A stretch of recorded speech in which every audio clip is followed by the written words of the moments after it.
movement has got to be about what are you trying to achieve on behalf of the American people? And that's got to be based in principle, because if you're not rooted in principle, if all we are is listless vessels that's just supposed to follow, whatever happens to come down the pike on Truth Social every morning, that's not going to be a durable movement. His press secretary, Brian Griffin, tweeted, "Trump and D.C. insiders feel he's entitled to your vote. Ron DeSantis believes your trust should be earned and has the vision, plan, and record to beat Joe Biden and reverse the decline of our country." And DeSantis will be in Fort Walton Beach, Florida tonight, holding a pre-debate party. Back to you. Leonardo Feldman, Iowa. Thanks, Leo. Joining us now to discuss this, senior advisor for former President Trump, Jason Miller. Jason, welcome in today. Bianca, great to be with you. Great to have you here. All right, so it's still going to be a busy week for Donald Trump. He's skipping the first primary debate.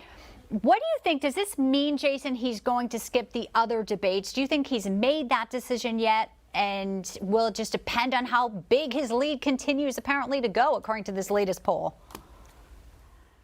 Well, great question. Right now, it would take President Trump's posting on Truth Social at face value. He said he's not doing the debates, and so until he says something differently, I would assume he's not going to be participating.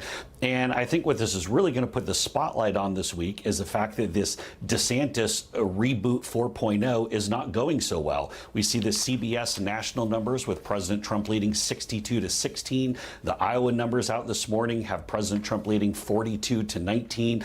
And DeSantis takes his first opportunity after this big reboot to attack Trump voters with this whole listless vessels comment. And if he's going to be channeling Hillary Clinton, I don't know, maybe he takes another step and following the debate memo his super PAC did, he tries to show emotion by channeling Bill Clinton and has some of the fake tears come down. Yeah, well, we'll see what happens. You bring up this listless vessel comment, and as you said, it sounds like Hillary Clinton.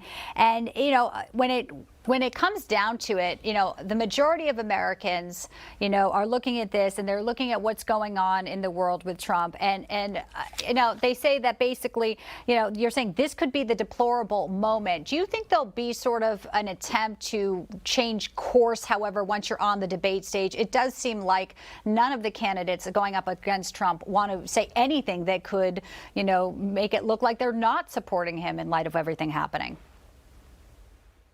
Well, somebody's going to. When you get 8, 9, maybe even 10 of these folks on the stage, everyone's looking to try to break out in some way.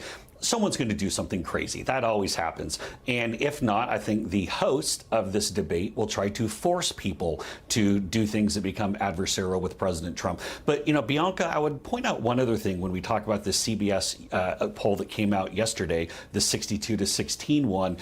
If you look through there about whether or not this witch hunt, the legal attacks on President Trump are making people more emboldened or less emboldened to support President Trump, 3/4 of the Republicans surveyed said they're more solid in their pick of President Trump because of the Jack Smith, Fani Willis, Alvin Bragg witch hunt. So I think the Joe Biden insurance policy of weaponizing the deep state and this lawfare approach isn't working. In fact, I think it's backfiring. Clearly, those numbers are definitely supporting that, Jason.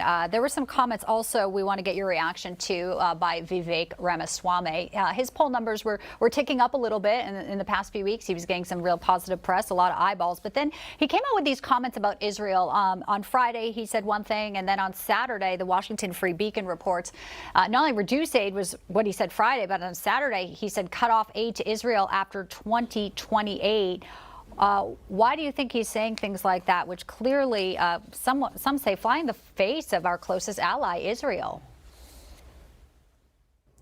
Well, look, I like Vivek Ramaswamy. I think that his comments there I completely disagree with. Obviously, you look at President Trump, who's a steadfast defender of Israel, helped to push the Abraham Accords, brought peace to the Middle East, which people laughed that President Trump was going to do this when he first came into office. And then he, along with the help of Jared Kushner and others, were able to get it done. On the policy sense, Ramaswamy is just wrong. But I do think that this is going to set up a big contrast point for the debate on Wednesday night. We've already seen Nikki Haley come out of the gate and start attacking Ramaswamy. I think DeSantis will look to get into it. And so I think we're going to be at Thunderdome a little quicker than you might expect in a couple of days here. Thunderdome. I like that word. I haven't heard in a little while. When we look at the stage and those who are on it, obviously this week, Jason, loyalty is a big thing to the former president. And some say a lot of people on that stage wouldn't be where they were without him, whether it be Pence, Haley, DeSantis, getting that big endorsement. Here's the field. And, we'll be listening to them. But, what do you think of that when he's, out there and Trump's connecting with voters? A lot of these people that he believes owe their careers to him. Well, I think going into Wednesday, this is really, when you look at President Trump, he's the main attraction. He's the main event. This is the Ali Frazier when it comes to anything that he's doing, what everyone wants to see. All of the other candidates that will be on stage on Wednesday are really kind of the undercards way down. This is like the Steve Johnson versus Bob Anderson. Just a couple of no names that nobody really knows. It's really kind of the junior varsity warm-up event. I think a key thing to keep in mind when you go into Wednesday, every policy idea that you hear is going to be a replicate or some kind of copy of what President Trump did in his first 4 years. I don't think you're going to hear any new ideas. I think a lot of it, you're going to see people straining and bending over backwards to try to say things were excellent under President Trump. Now we want to get back to how President Trump had it. That's going to be the deciding point, is can anyone come up with a unique idea, really an original approach on things? I don't think they can. Well, remains to be seen. How about this? How about you come back Thursday and we break it all down and see what was and wasn't said, Jason? Deal. All right, deal. Jason Miller, Senior Advisor to President Trump. Thank you so much. Good to see you. Thanks as always. All right, it's going to be an interesting week for American politics for sure. Thanks, Jason.